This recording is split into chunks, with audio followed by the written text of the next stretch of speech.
2020년 12월 25일 성탄절을 맞이해서 우리가 하나님 앞에 또 예수님의 다시 오심을, 예수님의 오심을 감사하면서, 오심을 감사하면서 우리 성탄 예배로 하나님께 영광을 드리겠습니다. 찬송가입니다. 113장입니다. 찬송가 113장, 새 찬송가 108장입니다. 113장, 새 찬송가는 108장입니다.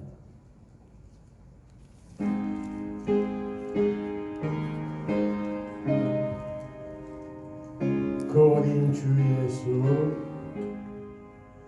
그 어린 주 예수 늘 자리 없어 그 귀하신 몸이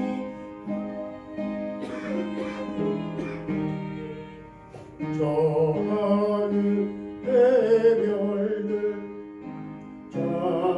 잡히는데 그 어린 주 예수 올 위에 자네 저 육축 소리에 아기 잠대어 그 순하신 예수 보시지 않네 귀하신 예수를 나 사랑하니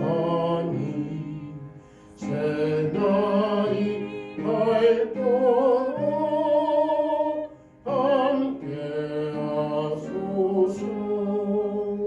주 예수 내 곁에 가까이 계셔 그 한없는 사랑 늘 베푸시고 온 세상 아기들 다 품어주사 주품 안에 안겨 살게 하소서. 아멘. 찬송가 122장입니다. 122장, 새 찬송가도 122장입니다. 122장, 새 찬송가 122장입니다.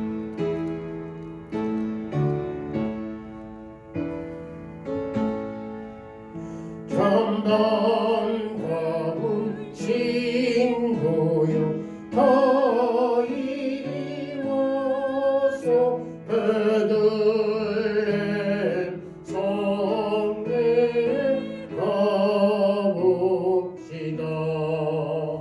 저 고유에 누이신 아기를 보고 엎드려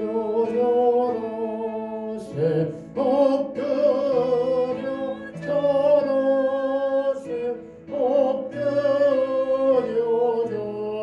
절하세 구세 주났네 저 천사여 찬송을 높이 불러서 은광활한 전지를 울리게 주 하나님에게는 영광을 드리고 엎드려 절하세 엎드려 절하세 엎드려 절하세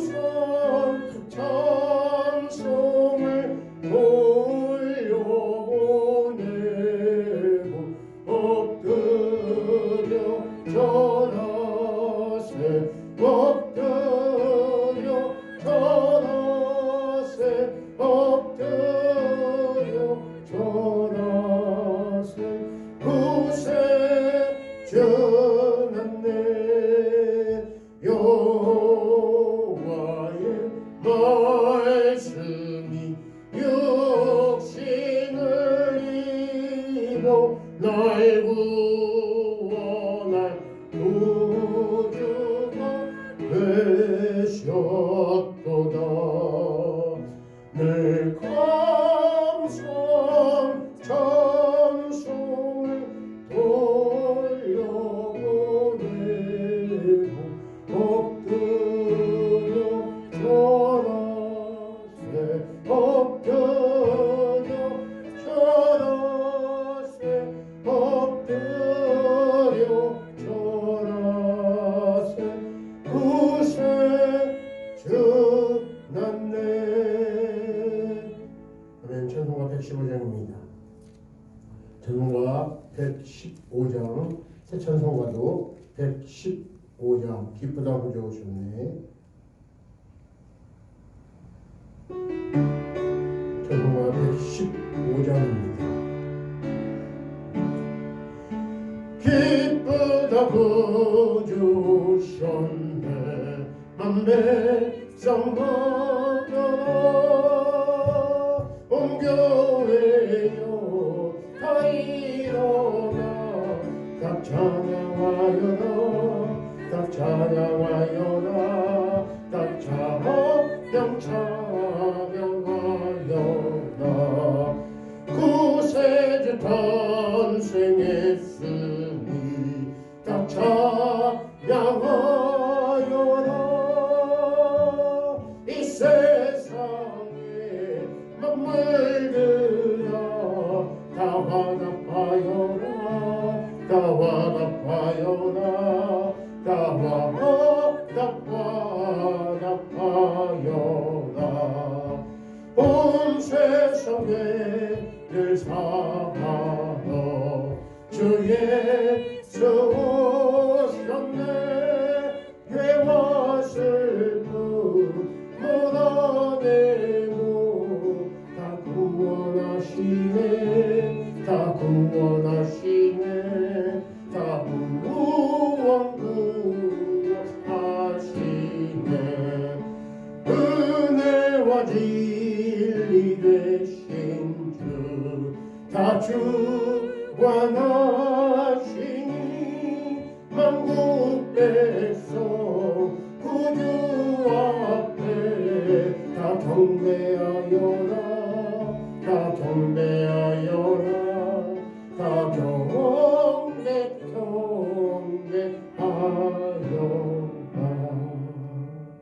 아멘. 기도하겠습니다. 사랑과 내가 충만하시고 살아계신 하나님 앞에 감사와 영광을 돌립니다. 우리를 너무나 사랑해 주시고 그래서 독생자 예수 그리스도를 이 땅에 보내주신 하나님 앞에 감사와 영광을 돌립니다. 예수님의 태어나심은 얼마나 큰 기쁨인지 또 우리에게 있어서 구원의 놀라운 은혜를 허락하신 귀한 날인 줄 믿습니다. 그 예수님을 생각하는 오늘 하루 될 수 있도록 또 이 예배가 되기를 원합니다. 우리가 기쁨과 감사함 가운데 드리는 성탄 예배가 되게 하여 주시옵소서. 하나님께서는 기뻐 받으시는 예배가 되기를 원합니다. 그래서 놀라운 축복의 역사가 성령 하나님의 은혜의 역사가 있는 이 예배가 될 수 있도록 주님 도와 주시옵소서. 우리가 신령과 진정으로 드리는 예배, 우리의 마음과 생각이 온전히 하나님을 향해서 되게 하시고 아버지 어디 어느 곳에 있든지 하나님 앞에 예배드리고자 하는 귀한 마음이 항상 우리 심령들 가운데 있게 하여 주시옵소서. 그럴 때 그 예배를 하나님께서 기뻐 받으시고 우리는 아버지 그 예배를 통해서 하나님 앞에 더 아버지 가까이 나아가는 줄 믿습니다. 예수님의 이름으로 기도드립니다.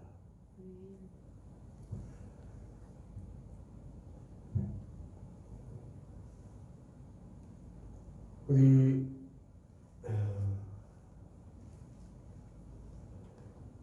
오늘 성탄 예배 드리는데 비대면 예배도 드리고 있는데요.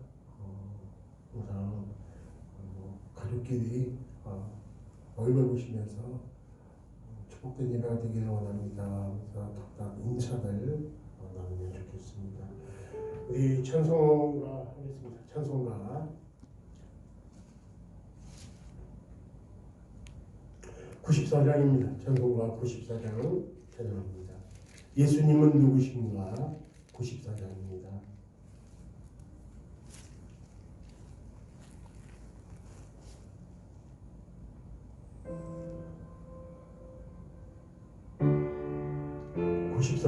예수님은 누구신가?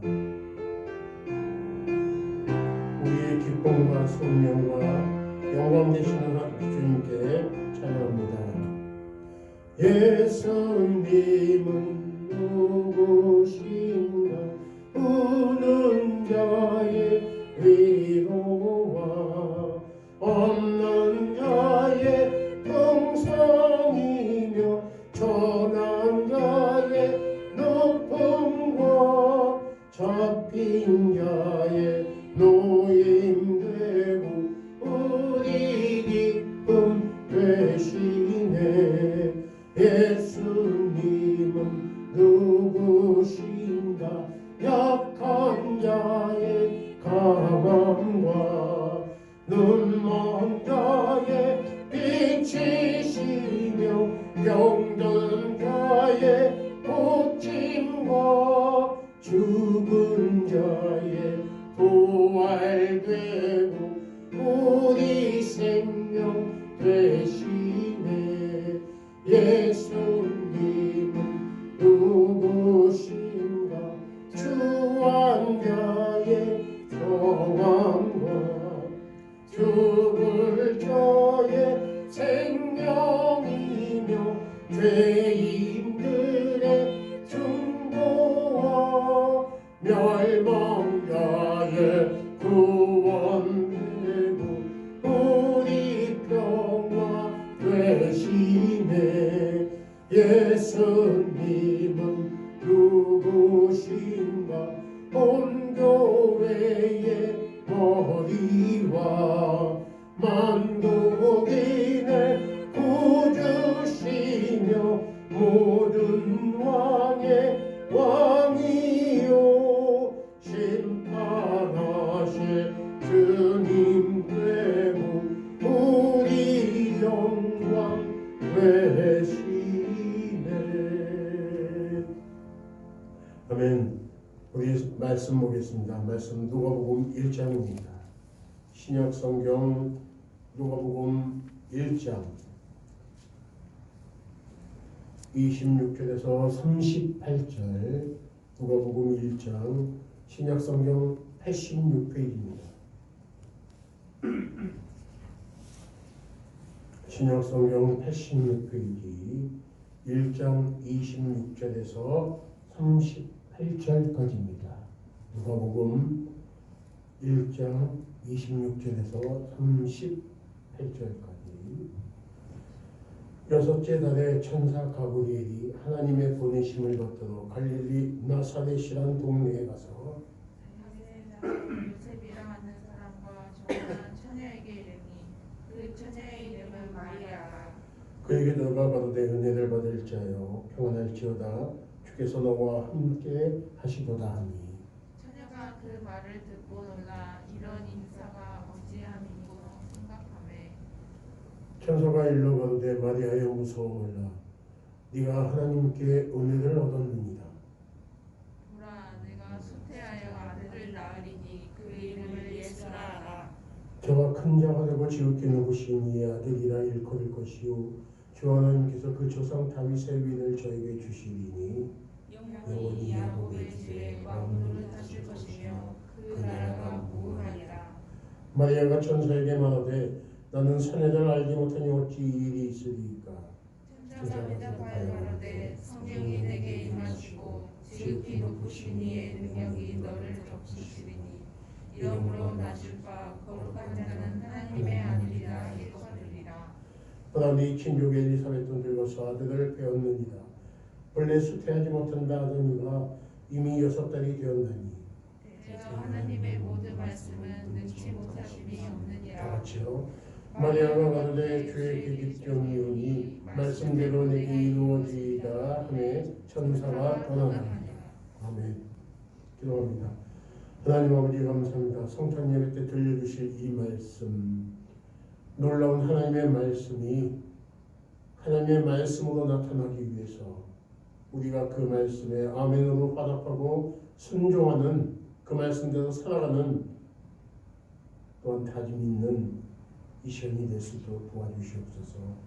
말씀이 살아 역사하는 우리 삶 속에서, 우리 가정 가운데서, 우리 교회 가운데서 하나님의 말씀이 살아 역사하기를 간절히 빌고 원하오며 예수님의 이름으로 기도드립니다. 성탄에 관련된 사람들 중에서 대표적인 사람이 누구일까요? 많은 사람들이 있겠지만 가장 중요한 사람 중에 한 명을 뽑으라면 바로 예수님의 모친 마리아입니다. 그죠? 마리아는 하나님의 아들이 이 세상에 오시는 도구로 유일하게 쓰임받은 사람이에요. 그만큼 축복받은 사람이고 특별한 사람이라 할 수 있습니다.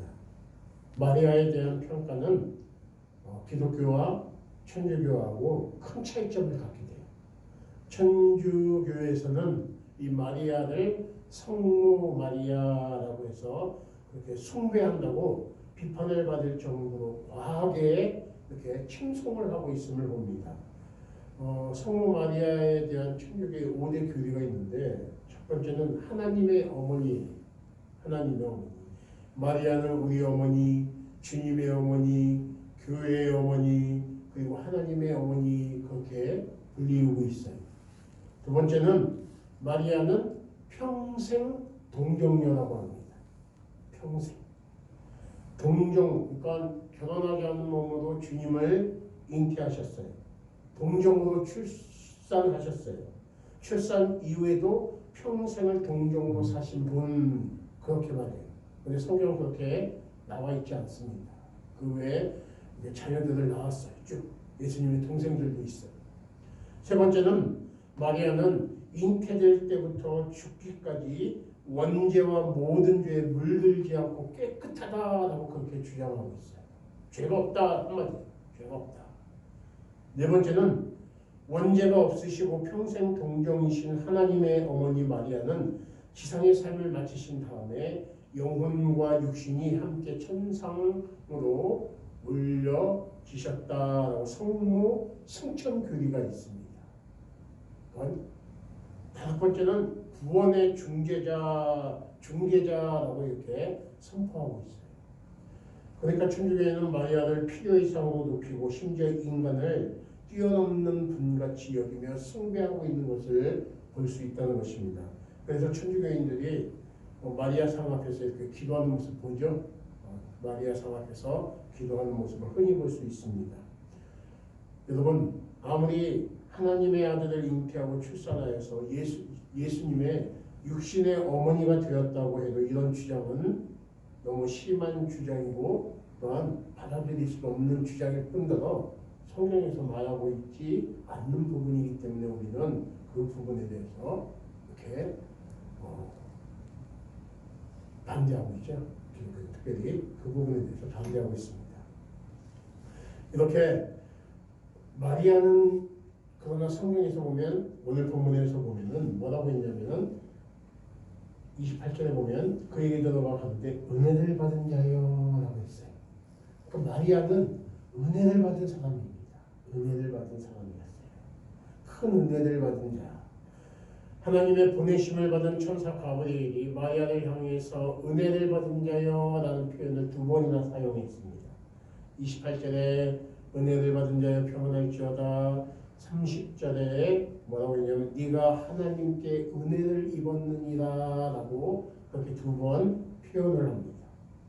마리아는 분명 하나님의 은혜를 받은 자였습니다. 마리아는 갈릴리 나사렛 동네에서 시골 처녀였어요. 거기서 자란 시골 처녀였어요. 예수님이 나사렛 출신이란 이유 때문에 메시아로 인정받지 못할 때가 있을 정도로 갈릴리 나사렛 그 동네라는 곳은 아주 열악한 아주 시골 동네였어요. 정말 촌구석이었습니다. 그 동네에서 목수 생활을 하고 있는 요셉과 약혼하고 결혼할 날을 기다리고 있던 아주 평범한 시골 처녀였어요. 그런 여인이 하나님의 아들 예수 그리스도를 잉태하는 축복을 받았으니 얼마나 큰 은혜를 받은 자였겠습니까? 그죠? 큰 은혜를 받은 거예요. 그래서 은혜를 받은 자요 은혜를 입었느니라 하나님. 이렇게 천사가 직접 2번이나 이야기를 했습니다. 성탄절은 그래서 하나님의 크신 은혜를 생각하는 절기예요. 성탄절이 단순히 트리나 아이들은 산타나 선물이나 이런 걸 생각하지만 우리는 성탄절 하면 하나님의 크신 은혜를 생각하는 절기가 돼요. 왜요? 마리아가 예수님을 잉태했을 때 은혜를 받은 자요 하나님께 은혜를 입었느니라 라는 듯이 이 성탄절은 하나님께서 우리에게 크신 은혜를 예수님을 보내주셨죠. 그거를 생각하는 바로 절기가 되는 줄 믿습니다. 하나님은 이 땅의 백성들이 스스로의 힘으로 구원받을 수 없음을 아시고 그들을 구원하기 위해서 독생자 예수 그리스도를 보내주셨습니다. 아멘. 그죠? 스스로가 구원할 수 없어요. 스스로가 죄를 없이 하고 하늘나라에 갈 수가 없어요. 절대. 그래서 하나님은 그것을 아시고 그들을 구원하기 위해서 예수 그리스도를 보내주셨어요. 예수님의 탄생은 인간을 구원하기 위한 하나님의 은혜의 손길이었습니다. 그래서 요한이 하나님이 그 아들을 세상에 보내신 것은 그로 말미암아 세상이 구원을 받게 하려 하심이라 그랬어요. 예수님을 보내신 목적이 명확하게 나타났어요. 요한이 말했어요. 예수님 오셨어? 예수님을 보내신 이유가 있어. 그게 뭐냐면 세상이 구원을 받게 하기 위함이냐 라고 말하고 있어요. 그러면서 그를 믿는 자는 심판을 받지 아니하는 것이요 믿지 아니하는 자는 하나님의 독생자의 이름을 믿지 아니함으로 벌써 심판을 받은 것이니라. 믿지 않는 자는 심판을 받은 것이 믿지 않는 자는 이미 그 자체로 지옥으로 갈 심판을 받은 것이. 그렇게 믿음을 강조했습니다. 예수님을 통해서 구원을 받게 하시려는 하나님의 방법은 무엇이었을까요? 바로 믿음이었어요. 믿음. 율법을 지키고 무언가 막 행함으로 구원을 받는 것이 아니라 오직 의인은 믿음으로 말미암아 살리라는 말씀처럼 믿음으로 구원을 받는 것입니다. 그래서 사도 바울이 로마서 3장에 예수 그리스도를 믿음으로 말미암아 모든 믿는 자에게 미치는 하나님의 의인이 차별이 없느니라 그랬어요. 이 믿음은 차별이 없어요. 야, 너는 이래서 구원받을 수 있어. 그런 것이 아니에요. 너는 착한 일, 평생에 반 정도는 착한 일 하면 구원받을 이런 것들이 아니라는 거예요. 차별을 두지 않았어요. 부자나 가난한 자나 이런 것들의 차별이 없이 남녀노소의 차별이 없이 오직 예수님을 믿음으로. 그래서 사도 바울이 예수 그리스도를 믿음으로 말미암아 모든 믿는 자에게 미치는 하나님의 의인이 차별이 없느니라 그랬어요. 오직 예수님을 믿기만 하면.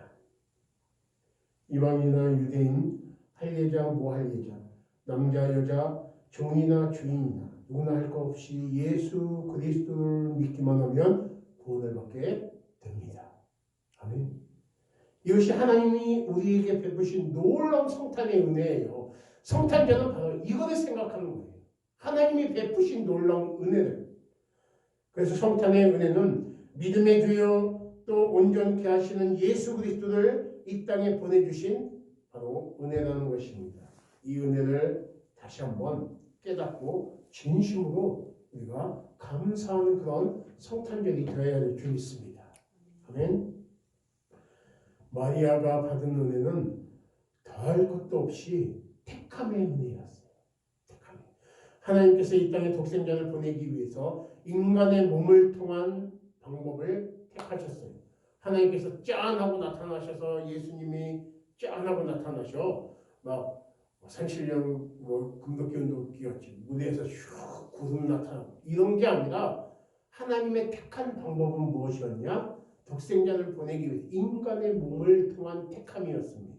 그러니까 이 은혜들 마리아가 받은 은혜는 굉장히 말할 것도 없이 큰 은혜였어요. 택함 받았다는 거예요. 내가 예수님이 이 땅에 오시는 통로도 내가 택함을 받았다는 거예요. 택함.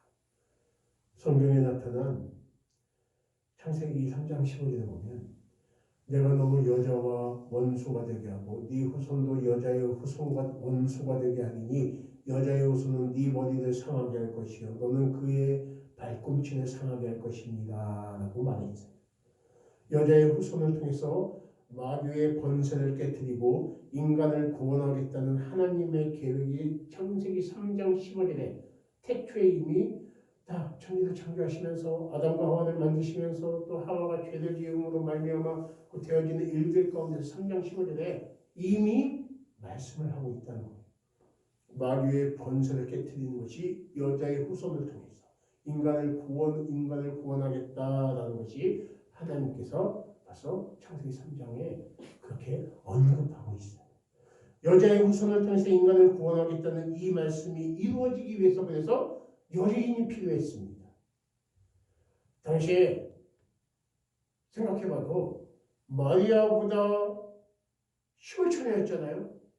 학벌이 그러면 15처녀였으면 분명히 부모들 도와서 일했을 것이고 뭐 여러 가지 했을 거예요.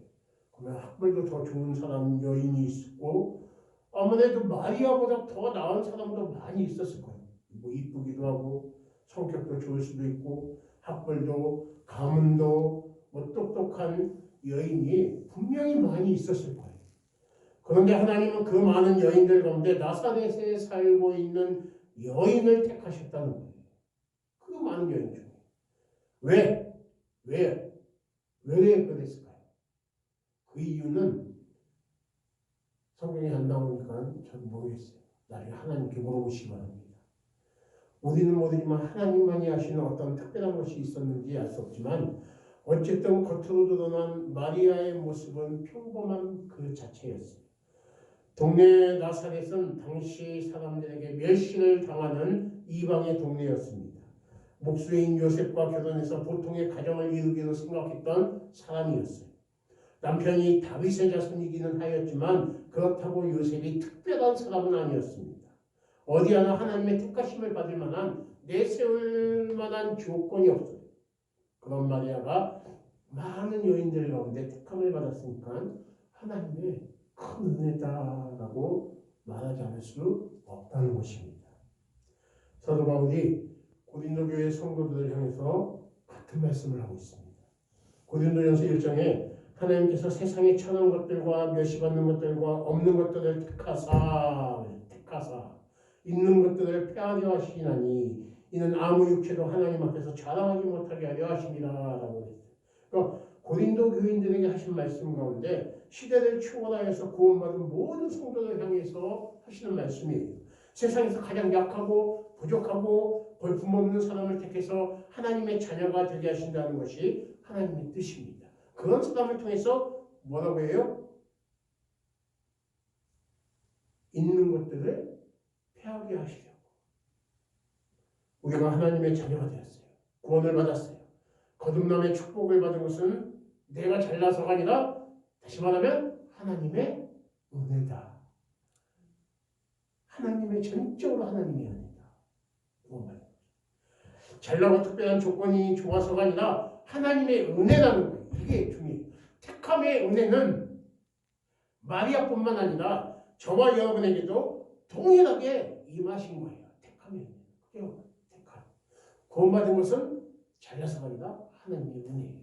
마리아가 택함 받은 것도 잘나서고 아니라 주변에 많은 좋은 그런 이쁜 성격 좋은 가문 좋은 많은 사람들이 있을 텐데 그 중에서 택함 받은 것은 하나님의 은혜였다는 거예요. 그래서 성탄절은 우리가 깊게 생각할 이유 중에 하나가 하나님의 은혜, 다들 구원하신 하나님의 은혜, 그것을 생각하는 거예요. 하나님의 은혜를 생각하면서 항상 그래서 우리가 성탄절 때 감사해야 하는 거예요. 그래서 성탄절에 선물 받아서 감사하는 게 아니라 아이들에게도 그런 부분을 가르쳐야 되겠죠. 선물 받아서 기분 좋긴 하고 뭐 감사하긴 하겠지만 정말 감사한 것은 하나님의 은혜에 감사해야 돼요. 고린도후서 6장 1절에 사도 바울이 우리가 하나님과 함께 일하는 자로서 너희를 권하노니 하나님의 은혜를 헛되이 받지 말라라고 했어요. 하나님의 크신 은혜를 기억하는 이번 성탄절에 다시 한번 하나님의 은혜를 힘입어서 자녀로 백성으로 택함을 받았음을 진정으로 감사하는 저와 여러분이 되기를 원합니다. 아멘. 하나님의 택함을 받았기에 또한 우리는 택함을 받았잖아요. 그 다음에 평안을 누리며 살게 될 줄 믿습니다. 평안. 가브리엘 천사가 은혜를 받은 자여 뭐라고 했어요? 평안할지어다. 평안할지어다. 주께서 너와 함께 하시도다 이렇게 말해요. 많은 여인들 가운데 택함을 받은 것은 말할 수 없는 하나님의 은혜였어요. 마리아의 입장에서. 그죠? 근데 우리는 은혜다 여기만 생각하면 안 돼요. 마리아의 입장 생각해보세요. 나 결혼도 안 했는데 애가 생겨? 무슨 끔찍한 일이에요. 이건 정말 위험하기 짝이 없는 일이에요. 네가 성령의 능력을 힘입어 아들을 낳게 될 것이다 라는 이 말은 마리아 입장에서는 은혜라고 차라리 안 했으면 좋겠는데 이게 사람의 생각이에요. 받아들이기 어려운 무서운 말입니다. 요셉과의 사이에서 아이를 낳아야 그것이 정상적이고 합당한 일이고 축하받을 만한 일이에요. 그런데 결혼도 하지 않았는데 아기를 낳는다면 그건 이해할 수도 없고 비상식적이고 큰 오해를 받고 자칫하면 저주받고 동네에서 쫓겨나고 버림받을 일이에요. 심지어 불륜을 저질렀다고 돌에 맞아 죽을 수도 있습니다. 그런데 하나님은 뭐라고 해요? 은혜를 받은 자. 아이러니하죠? 상황은 죽을 상황이고 저주받을 상황이고 욕먹을 상황인데 하나님은 은혜를 받은 자요 라고 했어요. 평안할지어다. 주께서 너와 함께 하시도다 라고 말씀하셨어요. 은혜를 받은 자는 이 말 속에 있는 것은 우리가 은혜를 받았잖아요. 구원의 은혜를 받았잖아요. 택함의 은혜를 받았잖아요. 그 은혜를 받은 자는 평안해야 돼요. 아니 평안을 누리게 되는 줄 믿습니다. 아멘. 평안해요. 왜냐하면 은혜를 베푸신 주님께서 아까 뭐라고 했어요? 성경에 너와 함께 하신다고 했어요. 그러니까 은혜를 받은 우리가 평안을 누리게 되는데 그 이유는 주님께서 함께 하시기 때문이에요. 주님께서 함께 하시기 때문에. 그 다음에 기록되어 있는 성경의 말씀을 보면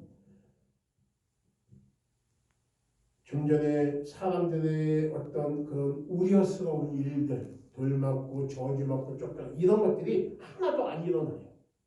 하나도. 물론 기록되지 않는 고통스러운 일들이 마리아에게 심적으로 있었을 수도 있고 있겠었겠지만 어쨌든 기록을 보면 요셉이 이해는 하지 못하지만 그렇다고 마리아를 내치거나 거부하지 않고 천사의 지시를 따라 아내와 아기를 잘 돌본다고 성경에 나와 있어요. 불륜을 저질렀다고 돌에 맞거나 죽임을 당하지 않았어요. 오히려 제사장 사가랴와 엘리사벳의 축복을 받고 평안하게 됩니다. 왜요? 하나님이 함께 하셔서 은혜를 받은 마리아를 지키고 인도하여 주셨기 때문이에요. 그래서 은혜를 받은 우리에게 하나님이 항상 함께 하시는 줄 믿습니다. 그러기 때문에 평안함이 있는 거예요. 우리가 불안을 느끼고 그러는 것이 뭐예요? 하나님의 은혜를, 하나님의 함께 하심을 어떻게 해요? 어떻게 보면 거부하고 있는 거예요. 인지하지 않고 그냥 그 상황에만 몰두하고 있는 거예요. 오늘 우리는 코로나19로 인해서 많은 염려, 걱정, 두려움, 근심 가운데 살아가고 있어요. 감염병이 이제 날마다 1000명씩 넘어가고 있어요. 계속 며칠간. 그런 것들이 우리에게 가까이 다가오고 있음을 더 심각하게 느껴요. 그래서 이제는 돌아다닌다는 그 자체가 두려워요. 사실은. 그리고 밖에 나가 있는 자녀들이 있다면 그 자녀들을 또 걱정하는 것이 부모님의 마음이에요. 사업하고 있는 사람은 사업에 타격을 받지 않을까? 직장 생활은 제대로 잘할 수 있을까? 많은 근심 걱정들이 사실 바로 우리를 감싸고 있습니다. 이럴 때 주님은 뭐예요? 은혜를 받은 자여 평안할지어다. 주께서 너와 함께 하시도다. 택하신 주의 자녀 주의 백성을 주께서 돌보시고 함께 하신다는 말씀을 믿고 여러분 평안하시기 바랍니다. 평안을 주시는 주님의 축복이 이번 성탄절에 저와 여러분 가운데 충만하게 임하기를 원합니다. 마지막으로 천사가 일러준 말을 다 이해할 수는 없었지만 받아들이고 순종하기로 마리아는 결정을 해요. 다 이해할 수는 없어요. 성령으로 잉태된다니, 남자 없이 잉태된다니 이해할 수 없는 일이잖아요. 그러지만 받아들이고 순종해 하나님의 말씀이기 때문에 네가 잉태하여 낳을 아들이 큰 자가 된다는 말씀도, 지극히 높으신 이의 아들이 된다는 말씀도, 다윗의 왕위를 가지고 영원히 다스리겠다는 말씀도 이해할 수 없어요. 내가 남자도 모르는데 아기를 가진다니, 이거 생각하면 아무것도 귀에 들어오지 않아요. 사실 지극히 높으신 이의 능력이 너를 덮으셔서 아기를 임신할 것이라는 말도 이해할 수 없어요. 이해할 수는 없지만 평안한 마음으로 모든 말씀을 다 받아들이고 마리아는 순종합니다. 마리아가 이르되 주여 주의 여종이오니 말씀대로 내게 이루어지이다. 우리를 향하신 하나님의 섭리와 뜻을 다 알 수는 없어요. 우리가. 그렇지만 우리를 향한 하나님의 뜻이 선하고 좋은 것임을 우리는 믿습니다. 아멘. 그래서 이해할 수 없어도 믿고 순종하고 받아들여요. 때로는 고통과 아픔이 수반된다고 해도 그것을 각오하고 받아들입니다. 이것이 신앙이고 택함의 은혜를 받은 성도들의 믿는 사람의 자세인 줄 믿습니다. 아멘. 믿고 순종할 때 은혜가 축복이 되고 하나님의 거룩한 뜻이 이루어지는 줄 믿습니다. 그래서 여러분, 은혜가 은혜되고 아름다운 결실을 맺기 위해서는 은혜를 받아들이고 순종하는 자세가 절대적으로 필요한 거예요. 은혜가 은혜되려면 말씀이 내 삶 가운데 놀랍게 역사하고 이루어지고 그 일들이 이루어가려면 순종하는 자세가 필요해요. 사울 왕과 다윗 왕은 똑같은 은혜를 받았지만 그들이 각기 다른 길을 가게 된 이유는 사울은 온전하게 순종하지 않았고 다윗은 죄를 지었지만 회개하고 계속 하나님 말씀에 순종했어요. 세 명의 종들이 달란트를 받은 은혜를 입었지만 그들의 운명이 갈라진 이유는 주인의 말에 순종하고 순종하지 않았기 때문입니다.